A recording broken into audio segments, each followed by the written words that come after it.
It's not okay that you're standing in the way here. Okay. We're going to come and yell at people who are standing in the way here. I generally yell at people who are in the way everywhere. Oh, you're charming.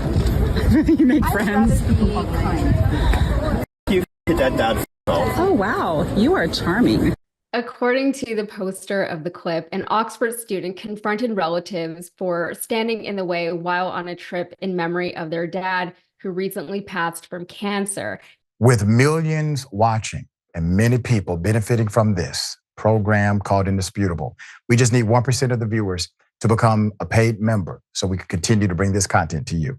Now back to the show. You know, okay, my parents just came back from like a month-long trip somewhere in Europe, right? They were all over.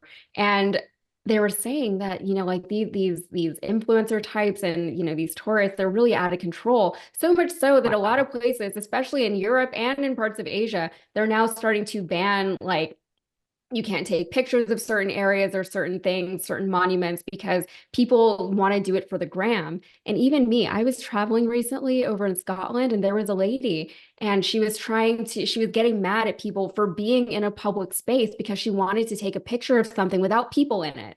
And I wanted to be like, you don't have enough money to demand that of people. If you want like a private experience, you have to have a lot of money to go to these like touristy places where there are no tourists. You know what I mean? I don't know. Like, I can't deal with it. Sharon, what do you think? I mean, it's asinine, okay, that you are so entitled. This is part of our narcissistic society that is spread throughout the world.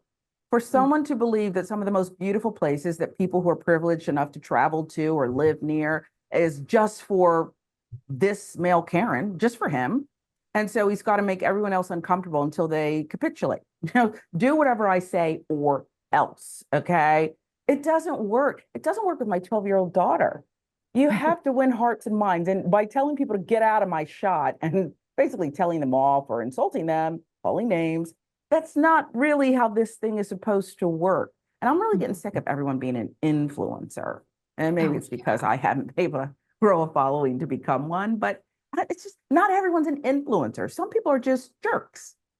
Yeah, some people are just people living their lives, you know, it doesn't like out loud. I think like the other side of that, Sharon, is that like we have to stop letting them influence us in our lives, right? Like these are just regular.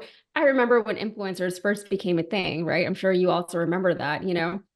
These YouTubers were literally just people in their bedrooms, and that's all they were. And then all of a sudden, these younger kids came up, and then they would see these people on their computer screens and see them as celebrities and say, oh my goodness, these people, they're my favorite, they're my idols. And it's like, that's just somebody in their bedroom who turned a camera on, you know? Bring on the sponsors. Yeah, it's very strange, this world that we live in today. The last time I was on this show, I went on a rant about social media and the negative effects that I see of it in our society. So I won't do that again, but you know how I feel.